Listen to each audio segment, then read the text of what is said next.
It's my great pleasure to welcome Michael Fergusson and Rabia Ahmed to present today. Michael Fergusson is the CEO of Ayogo. No, Ayogo. Ayogo. Oh my goodness. See, I knew I messed it up. It's Ayogo. Everyone's And gonna remember it now. yeah, I know. Well, that's true.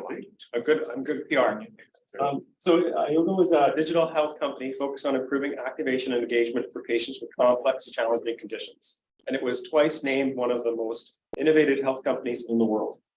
And Rabia is director of product design at Ayogo and Ayogo, sorry. See, I knew it. Anyway, so she works on an interdisciplinary team to solve complex problems with the healthcare space. And she's passionate about designing for products that are humane and which create a positive social impact. So without further ado. Thank you very much. Well, it's a real pleasure to be here. First of all, I'm very deeply gratified by your interest in the work that we're doing. Rabbi and I are presenting for the first time together, so I was going to apologize in advance for any little hiccups in the handoff between the two of us. But it is really a great opportunity to be presenting with Rabia, who's relatively new to Ayogo, but is already having a big impact and doing some tremendous work for us. Let's see. I'm going to share my screen.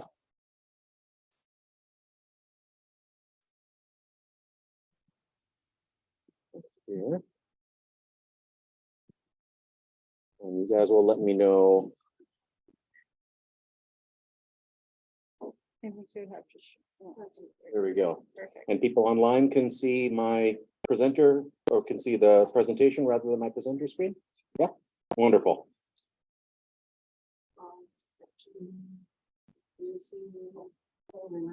Other way around. Okay. I see. Yeah, I can't use my presenter notes. That's all right. How's that? Hooray. Okay, well, thanks again for taking this time and giving us the opportunity to talk about our work. We've done a lot of work at Ayogo. We've been around for 12 years or so and spent, most of that time as a design and development consultancy for healthcare organizations. We're a lot with big pharma and med device companies, healthcare systems like Kaiser Permanente, and did some work with the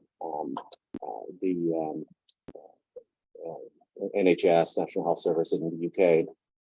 And just in the last 5 years or so, really turned our attention to building our own products. Largely, we developed frameworks and design patterns, software library for us to use in our consulting work. And turned our attention to building a platform that we could build products from. This project we're about to talk with you about today is one of the first projects built on that platform, and is, I think, emblematic in some ways of what we're trying to do here as a company. Our entrepreneurial thesis was to come to the healthcare space with our particular set of backgrounds. I ran a game design studio before I started Ayogo and done several different things. We have behavioral economy, cognitive neuroscience sort of backgrounds, and the healthcare system has, let's say, is a target-rich environment for problems that are amenable to those approaches. We had the opportunity to work with some excellent organizations on some important projects. Some of them very big companies, working on large global scale challenging problems. Those are good and important, and it's actually how we make our living for the most part. But what gets us really excited and out of bed in the morning is the kind of work that we're doing with new moms. So I want to talk to you about that project, which is one of a number of projects that we've done with nonprofits who are working kind of at the grassroots level, doing small scale technology projects to help underserved populations. And in this particular case, it is young women pregnant for the first time in the Chicagoland area who are experiencing homelessness or deep poverty.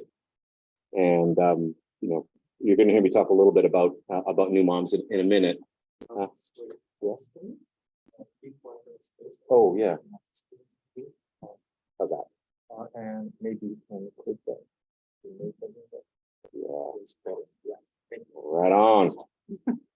Nothing in the way. So as I say, we have a history of working with mission-based companies and nonprofits. It's work we do for love, not money.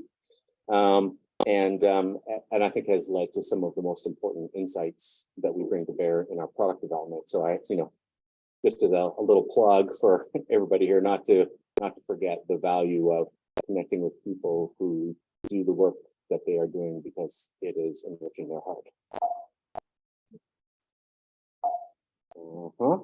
Yes.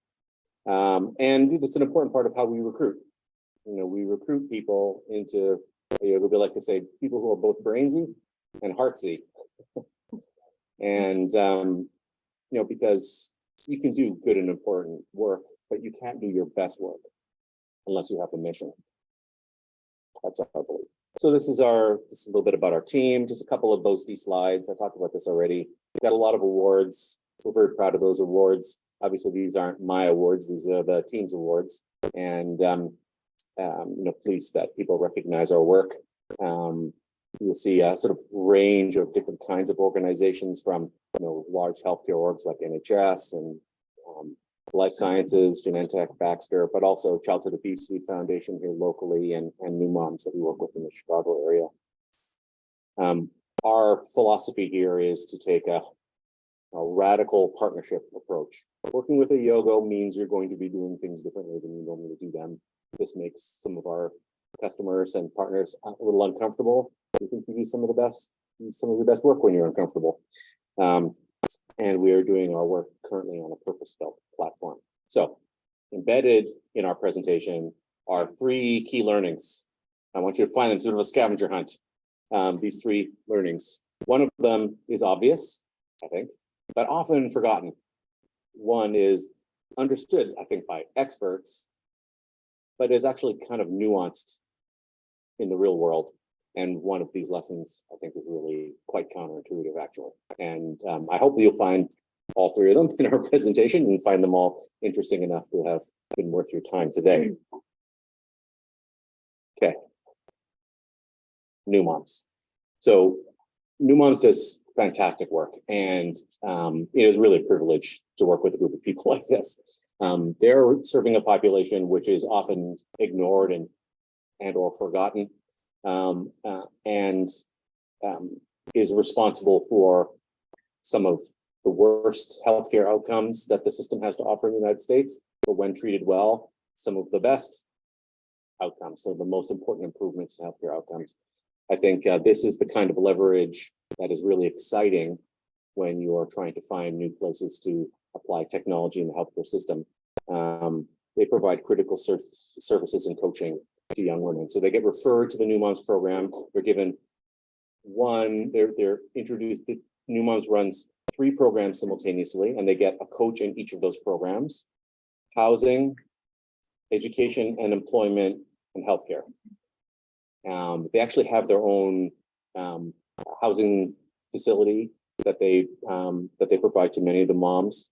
If they can't find them space there, they find them housing in the community and sort of surround them in support. Many of the coaches, most of the coaches, are recruited from the community. Many of the coaches are actually former participants in the program. This is really important to their program and their culture, but also turned out to be really important to us in ways that we hadn't fully anticipated. I'm going to talk a little bit about that. The New Moms coaching model: housing, job training, and family support, let's say, into which falls the healthcare pieces. I'm not going to linger on this slide too much. Dana Emanuel, who is our main contact there, usually says something really brilliant and deeply inspiring when she's showing the slide. I'm a little bit nervous about trying to replicate that effect. So instead, I'll just let it speak for itself. They have an executive. So where were they when we arrived? They have an executive skills approach to this work. So the mom does this big executive skills survey. It is intended to help them envision their future self, understand their strengths and or weaknesses, ability, give them a sense of their own autonomy and power here, and help them to build and develop maintained strong habits that are going to carry them forward in their life. They give them this big executive skills survey at the start, from which they generate a visualization they call the wheel of life. And in each of the quadrants of the wheel are important skills that correspond to the different aspects of the program. And then the coaches are well trained in each of these areas on the right, and then they proceed to work with the mom in whichever way the mom feels is best for her. So they have a lot of there's a lot of diversity in their program. The coaches are asked to do a lot of different things, focus on a lot of different areas, and build skills on the fly. It's a very interesting environment to work in. They have two kind of principal, two fundamental principles that they wanted us to make sure we adhered to on our work. We couldn't build or deploy any technology that took away from the mom's ownership of their milestones. So ultimately, these moms and expectant moms needed to own everything. That was really important to them. There's a lot of technology, especially when you're trying to bridge a gap between a participant and a coach, or a clinician and a patient. There's subtle ways in which you reduce people's autonomy and people's ownership over their own healthcare. We had to be very careful about avoiding those kinds of mistakes. And we wanted to make sure we didn't encumber the coaches in a way that had them working with data collection and data entry, manipulating our interfaces rather than providing support to the moms. Yeah, and I think it's important to mention that these coaches are already doing a lot of, like, before we came in, they were doing all of this on paper, and they were collecting a multiple of things on paper and then having to enter them on a case management system. So it took away from the mentorship that they needed to provide and the support, because all of their energy was kind of getting focused on collecting data and then entering it and then tracking it from there. Yes, that's right. A very complicated kind of multi-stakeholder environment with all these different funding bodies, all of which need special reports. And so this, in fact, was kind of the main problem we were asked to come in and solve. Our coaches are spending too much time with paperwork, too much time talking about what they did, and what they did is getting smaller and smaller relative to the amount of reporting that they're doing. So we needed to try to give some more breathing space to the coaches so they could provide mentorship. This is often the catch-22 of applying technology. There's a great book that I got given. I was interviewing somebody for a job, just a little side story. I was interviewing for someone for a job at one of my previous companies, and I thought he was fantastic, and to join our design team. I said, I'd like to offer you the job. And he said, well, I'll only take the job if you read these 3 books. And thought that was super gutsy. He actually had the books, which was nice, and handed them to me. They were The Design of Everyday Things, The Inmates Are Running the Asylum, and The Trouble with Computers. And The Trouble with Computers focuses on this productivity paradox. You apply advanced technology to a problem and productivity goes down. And we wanted to make sure we didn't fall into that trap here with new moms by giving them tech that created all this cognitive load and took away from their work. So help coaches track and report participants' progress, enable communication in between face-to-face meetings. So these are, and give program supervisors a finer grained view. This is what we thought we could do. This is how we stated kind of our initial set of goals for the software that we were trying to design and develop for them. I think we'll talk a little bit about how we came to choose these 3 goals, yeah, and why they're important, and how they are part of an ongoing chain of continued iterative development of the goals themselves. I think just to give some context here, so the way their structure is that they have all of these coaches in different programs, like we talked about, like family support, job training, and then just to provide additional support to those coaches, they have supervisors, and supervisors don't really directly work with the moms, but they work to support the coach with what they need, like if there are any missing resources or any workload that's a lot, so they would come in and kind of help over there. Yeah, the supervisors are kind of super coaches. Yeah. The meta coaches, coaching the coaches, and making coaches will often encounter a problem they've never seen before.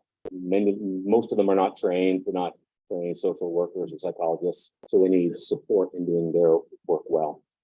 We wanted to give the supervisors a final view of what the responsibility is. So this is what we thought we could do for them. What we thought, somewhat naively, we could do for them. And we encountered a bunch of challenges immediately that I think are really worth lingering on a little bit. First is this really complicated multi-stakeholder environment. Funders, administrators, supervisors, coaches across 4 programs, three programs now, 4, the moms, and then any other stakeholders in the mom's life. Not always somebody there, but sometimes there is.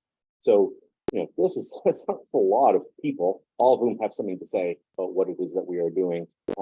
Very complicated space to navigate. So this is one of the first challenges. Yeah. Who is really the voice that we are listening to? And it was interesting because this is a common problem to face when you're doing research or any kind of discovery work is whenever you ask them something, they have like a preconceived notion of what they're supposed to say in those calls and in those research meetings. So they'd always come with some sort of agenda before and just give us that information. And it was difficult to kind of know what they're doing or how they're doing it so that we can actually help them. Plus, a lot of the opportunities for improvement are in the spaces between those stakeholders. So it's not just about talking to the stakeholder, it's actually understanding the relationships between people, which makes things complicated. They didn't have a lot of technology expertise. They were very primitive internally in terms of technology adoption at New Moms, very little in the way of design experience. They have a case management tool, which they are underutilizing the power of, but also that wasn't really designed to be applied in the way that they were using it. So again, there's a common challenge in design is to be working with people who don't really understand design. They don't know why you're asking.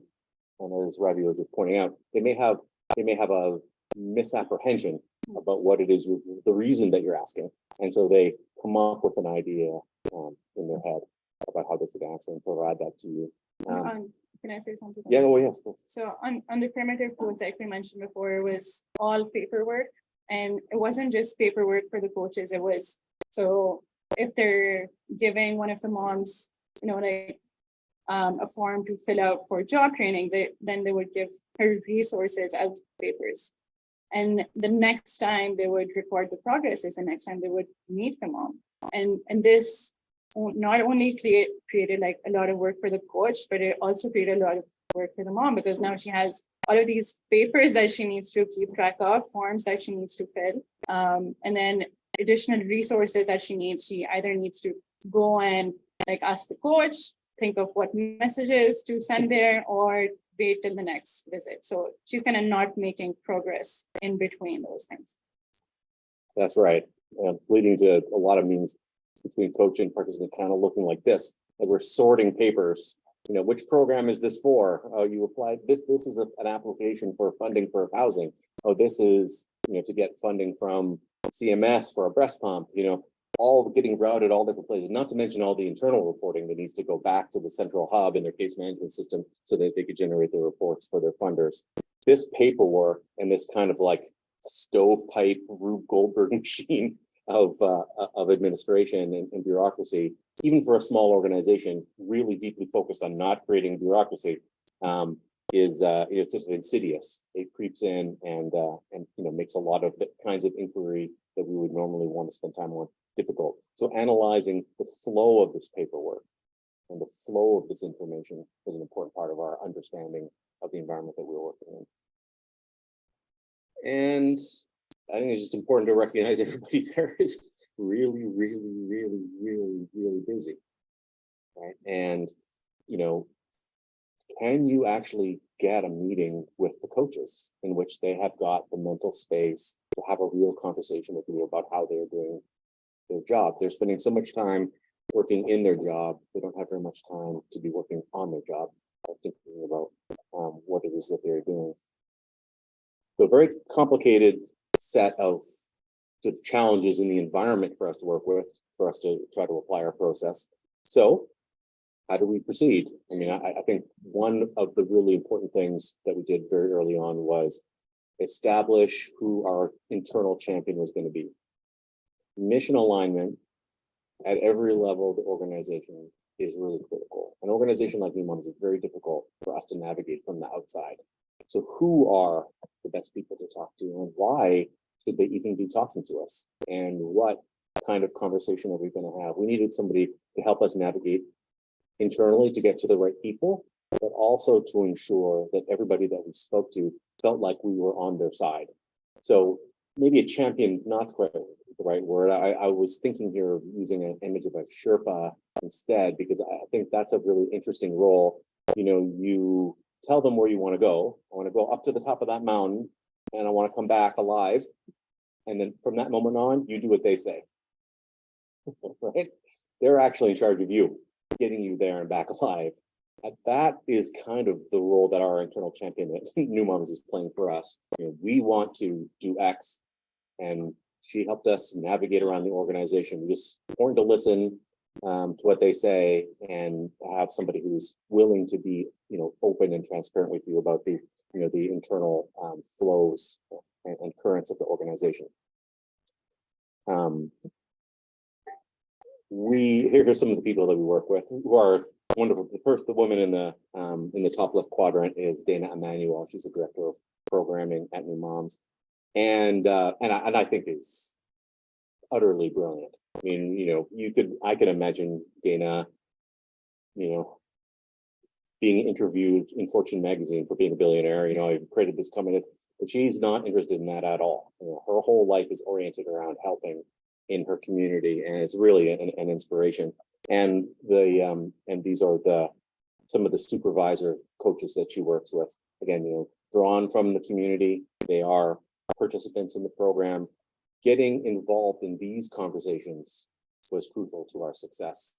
So as you're thinking about, you know, aligning yourself, about mission alignment, you also need kind of process alignment.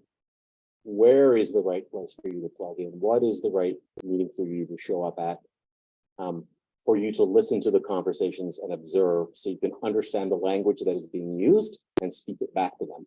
We talk about things like hyperbolic discounting and you know complex concepts from behavioral economics. That's how we think about our design internally. That is not at all the language they use. You know, delayed gratification, instant gratification. Adopting their language and making sure that we have a good mapping between what we're doing and what they're doing was really important. And so the first most important part of that is to do listening. To show up to meetings like this and listen was really crucial to our process. I think off of those, like part of our discovery, we learned two core things that we wanted to focus on. One of them was very true that they also wanted us to adopt, which was working on the milestones. So they had the mom set these milestones. Each of the milestones had like a certain agenda or a goal that they had to complete. And then the other, which they didn't ask us for, that we did give them, was the shout outs that we'll talk about as we proceed. But those are the two things that we identified in these discovery phases, is what are the things that we're going to work on for them. Yeah, milestones turned out to be especially important. So milestones and goal setting are especially interesting kind of problem to tackle, because really almost nobody is any good at it.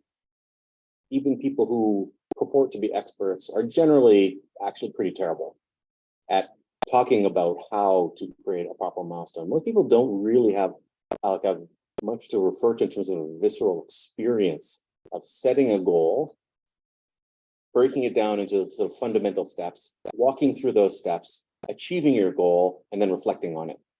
We have a tendency to create goals that are like, I'm going to create a goal that's important to me. So usually it's like, it's big, and it takes time, and it's complicated. Those are really terrible goals to start with. And we're very influenced by a chronic disease self-management program that was developed at Stanford, which really started with this very, very simple exercise at the beginning, you know, to set a goal that you absolutely know you can achieve within 2 days. You write down every piece of it and do it and then reflect on your success. So it's something like, I'm going to phone my mom tomorrow. Really, really simple and basic, but it's about understanding the framework of setting goals. And what we observed was the coaches spending a lot of time with moms trying to figure out what they actually did. They would say, it's my goal to prepare for breastfeeding my child. And they might, I'm going to go do this reading, I'm going to do this other thing. Break it down to steps. Many of those steps are not very well encapsulated in time. And when they come back again, there's a lot of talk about what it was that they were actually really supposed to do. We wanted to really simplify that process for them. I will say that I think we've done a good job in our first iteration of it. I will show you some of the screenshots of it in a minute. It's really by no means perfect, certainly, but not even really complete.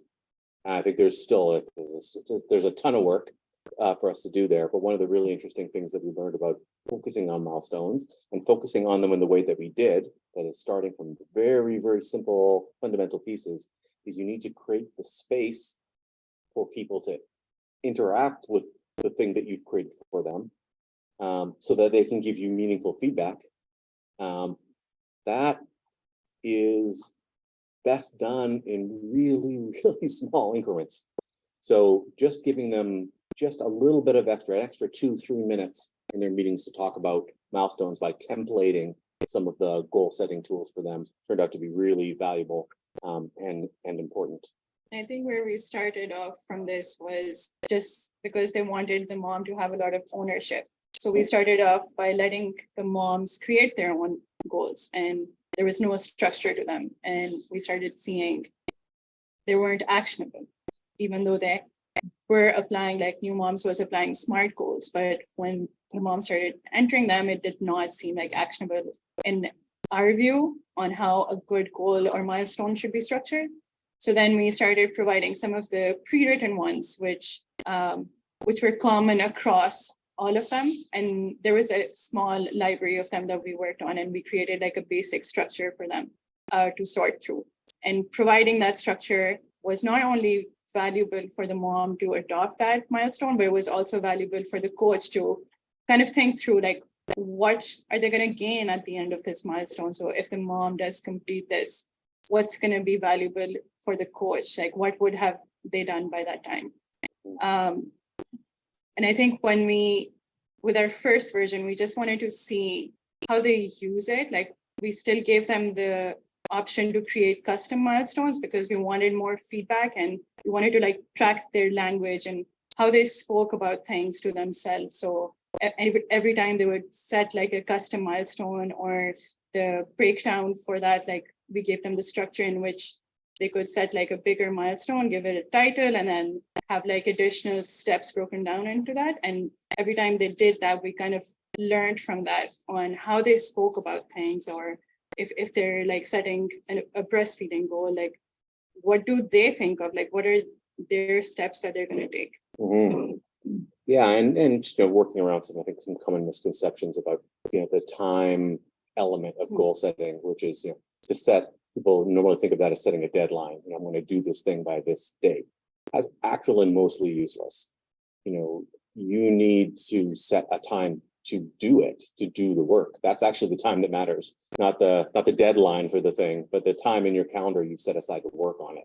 So giving the coaches and the moms some templates to work with there gave them a little bit of extra space so that they could construct slightly better goals, have a bit more of a constructive conversation, do a little bit less paperwork, and give us a bit of a platform to get some traction with them so that we can begin to level up.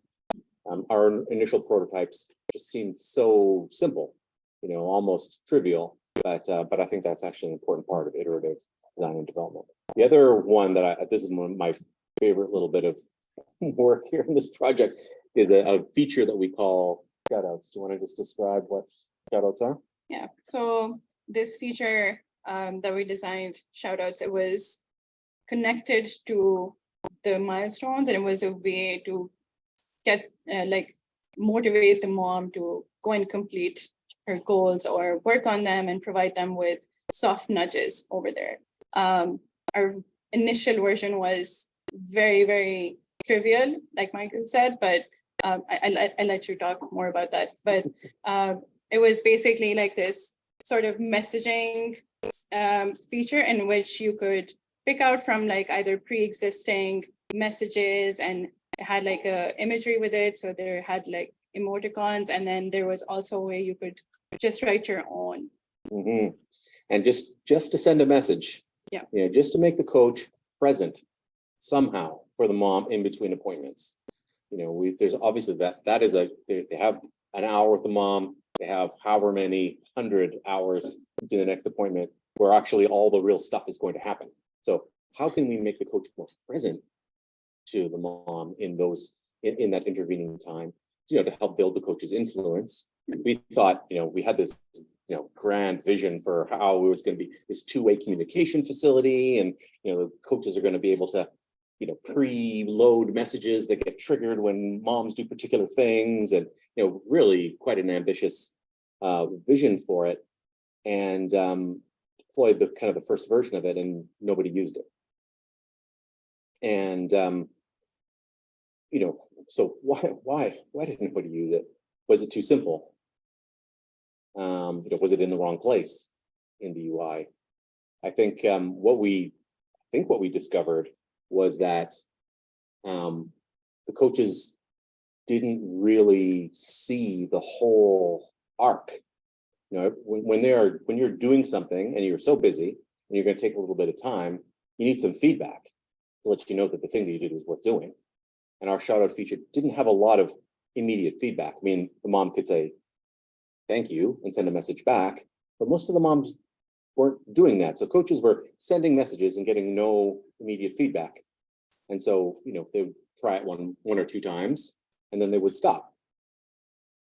Except for one or two coaches. And Dana was really good about this. You know, she went and met with coaches and, you know, found a champion for that feature inside the team and said, I really want you to use this. I want you to imagine that mom is reading every message that you send. I want you to do your best at using this feature. And, you know, did for 2 or 3 weeks. And I think the coach came back and gave us a similar bit of feedback. It wasn't until our analytics team got involved. I don't know if you guys know this song. It's like one of my favorite songs. That is actually really our analytics team, by the way. No, it's our company uniform. But it blew their minds that every message that they sent was received by the mom and led to the mom doing other things inside the app. Other things were related to their milestones, other things were related to their goals. They hadn't really been talking about it in the appointments with the coach because they weren't really being asked about it in the appointments with the coach. And so the loop hadn't really been closed. We could have done, I think, a whole bunch of really interesting sort of technological things to try to do that, you know, send back alerts and do this kind of thing, but simply just reassuring them with some analytics to show that moms do really respond to the messages that you send, and the coaches who send the most messages have the most engaged moms. Such a simple feature, and we didn't really think that in our first version it was going to be that impactful. But I think that part of the message there is many of the things that you will do will have kind of invisible effects. You can't really see them on the surface. You don't have a workflow, you don't have a way to surface it. They didn't really have a way to surface the value of this feature in their conversations with the moms and in their workflows. By generating analytics, giving them something to look at, something to talk about, we created a conversation around what does it mean now to be able to communicate with your moms in between appointments, which I've never been able to do before. And now we're getting a bunch of different new kind of feedback and input for them about how we could make this feature better for them, a lot of which we couldn't really have anticipated if we tried to build the whole thing from the start. I think there were also some in the little use that we did get out of the shoutouts feature. We also noticed how they used it in ways that we did not foresee. So in our hypothesis was that they're gonna, oops, are you good? That they're gonna use this and it's gonna nudge the mom to go and complete the milestone, where that was true, but what they were also using it for was just sending reminders for other things, just because they had this service now to connect with the mom in between. So they would like send them other reminders on, don't forget, like we talked about this, or remember I told you to go here and here, like don't forget about that, or sending like maybe other resources or pointing out to them in between their visits. That was really interesting as well. And the next version of this feature is going to focus more on when we deliver the message to the mom to make sure that it lands at a time where it's going to be maximally impactful. We have their milestones and we have time set in the milestones that we can use. We use those times to deliver the messages from the coaches to arrive at a moment when it makes sense to get mom's attention. If you're asking somebody for their attention and it turns out that there's nothing for them to do, when you do that, you're really just training them to ignore you. So, and we wanted to make sure we avoided that pitfall. But there's, attention is the most valuable and rare substance in the universe. We're trying to use it effectively. We learned a lot about it with this feature. In our next version, we're also going to make the ability much more easier. So there's not a lot of psychological barriers. So when we send the shout out, we can also surface like, go and complete your milestone. This is your milestone. So they don't have to really think about like going back in and kind of having to decide like which ones do I work on, or which are these tasks that I complete today. So that's also going to be an improvement that we're going to make. Here's just a kind of a quick look at what the application looks like in the real world. There is a mobile app for the moms to use, and there's a dashboard that the coaches use where we give them feedback and sort of an ongoing stream of data about what's going on with their participants. The goal setting, tracking, and management tool we call the goal store. It's a little bit like an app store, if you imagine. You've got something that you want to try to do. You've got some goal in mind, and then you go to the app store and you're like, well, I need an app that can help me do X, Y, or Z. Our goal store is, what kinds of goals can I adopt that would be meaningful to me? And then how do I then configure those goals to work for me in particular? Getting the coaches and the participants to think about the goal as a kind of template that then the mom instantiates, creates an instance of herself, and then configures it was, I think, really important. And then letting them navigate around in this goal store space. What are all the things that I could do? What are some of the things you can see here? It shows one of those goals as being coach recommended. So the coaches can recommend those goals and they float up to the top. One of the things we don't do is we don't say, this goal has been adopted by all of these other moms. That kind of social proof is really valuable and important in other places, but we didn't want to use it here to over index the moms on what other moms were doing. We want to make sure that that individual mom, given the age of these young women, 17 to 24, very influenced socially, we wanted to make sure that we kept the coach as the most influential thing in the environment and not other moms. But there are places where the moms that are participating, they know that there are other moms there. We had to be really careful about using typical design patterns that you would use for adoption in this particular that's right. case, because this user base is very difficult to empathize for someone like us who has the opportunity to go to universities, who don't have like a housing crisis, or like who's pregnant and don't know if they're going to lose their house the next day and how they're going to take care of their baby. So it was very important to give them that context when we give them all of these tools to be empathetic with their context and not make them feel overwhelmed with what others are doing or what they're achieving, and you're not. It's directly focused on what they're going through.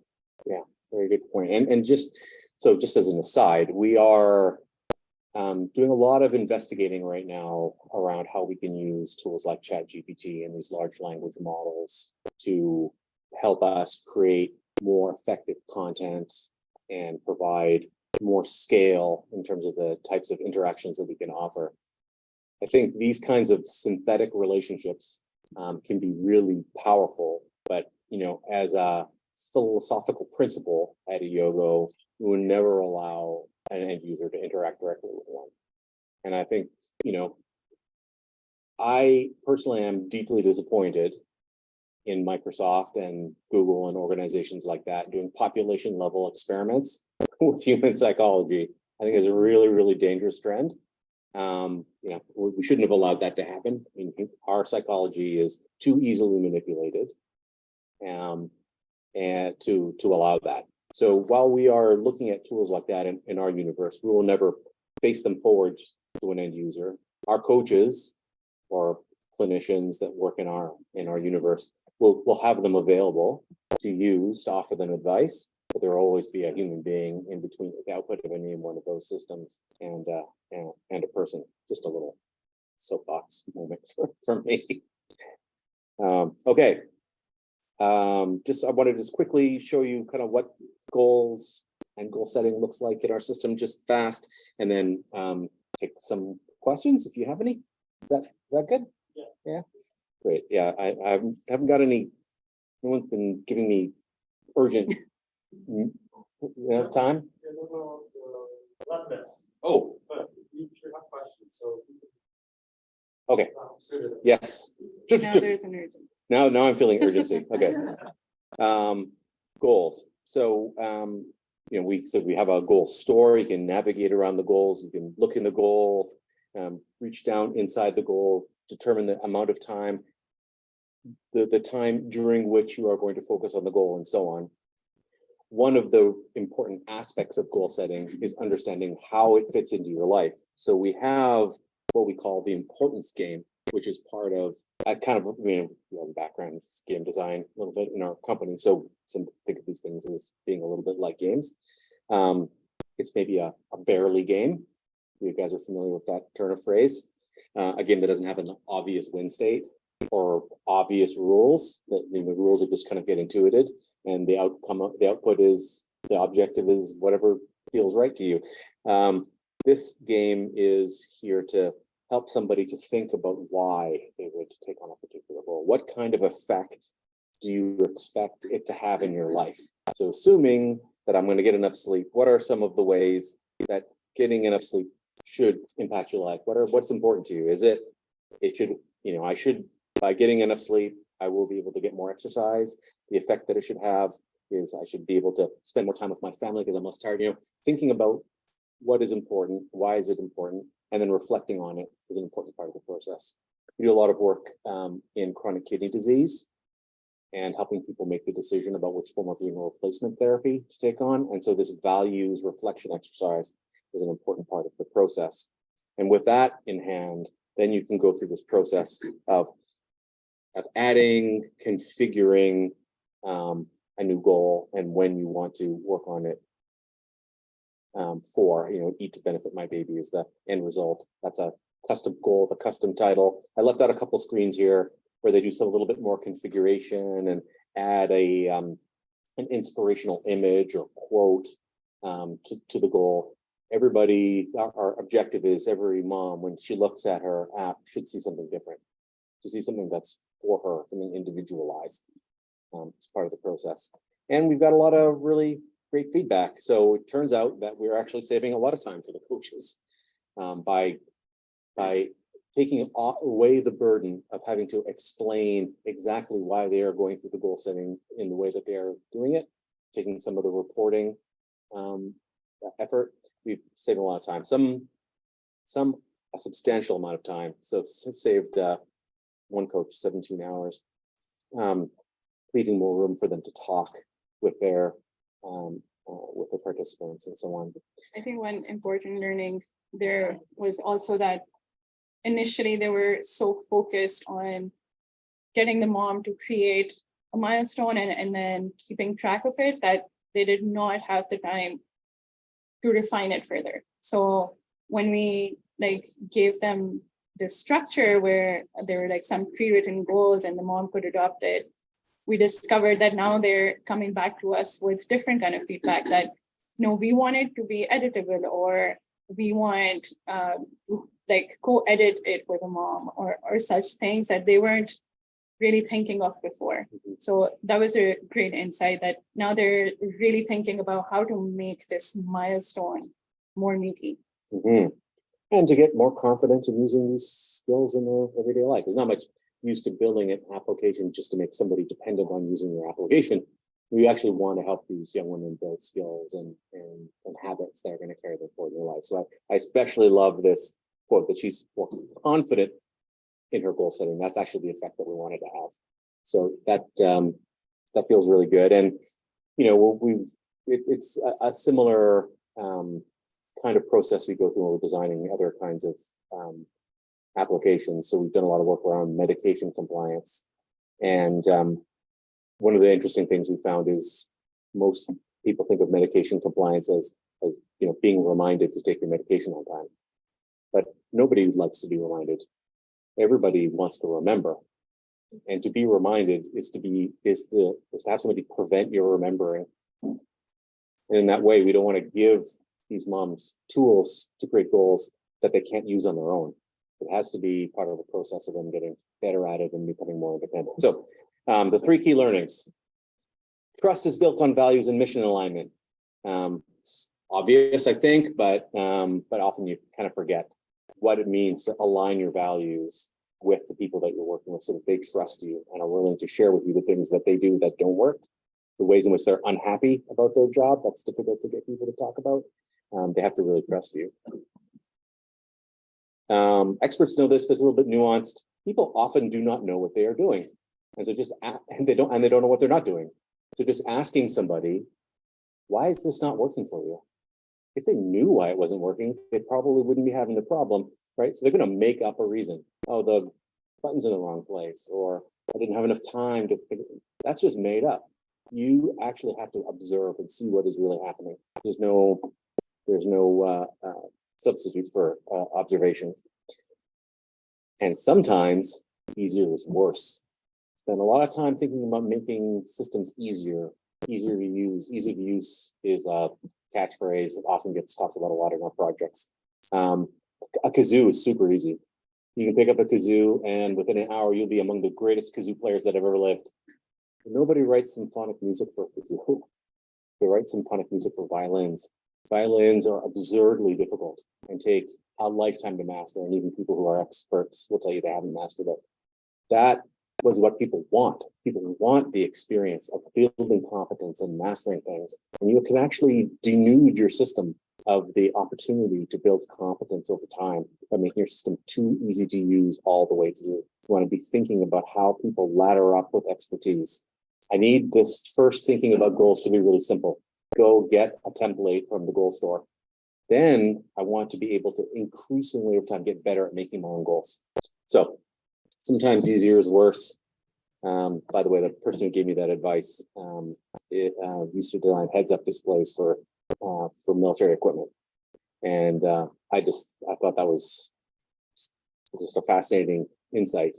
You know, you can't make the heads-up display for a tank easy to use, and you wouldn't want it to be. It's supposed to be hard. It's supposed to be complicated. Okay. Thank you very much for your time. I hope that you found that interesting and useful, and I'd love to take any questions if we have time.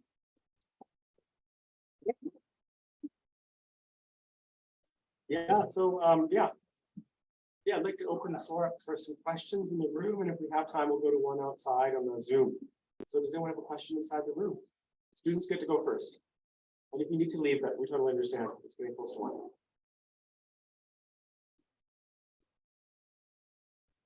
Yeah, go crush your studies and make the world better.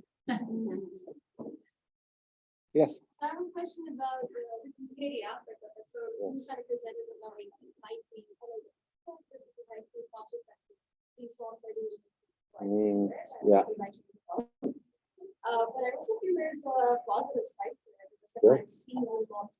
Yes, that's right. I like really inspire and set my goals to a little bit higher than where I'm at. So how do you balance that? And I was suggesting like something as an option given to the people to select what sort of setting they want. Would they like to be inspired by the community? Yes. Or would they like not to be feel that? Yeah. Can you paraphrase that for the people online, Michael? Yes, sorry. So the question was, you could see that there are some challenges with encouraging moms to compare themselves to each other, but there's also benefit to be had from having them, see each other's achievements and support each other. Yeah, I mean, social interaction is very, very important for this particular group of young women. I agree. I mean, I think it's a very, very challenging problem, and I think we've thought about it a couple of different ways. I mean, one way, and I'll let Rabia say a little bit more, but one way is we want moms to engage with each other around strategies for doing things, strategies for getting better, and we included in different versions of our application here a tool that we call the social wall. It's like a kind of a bulletin board, but we introduce a question as a way of kind of focusing the conversation. What is your strategy for X?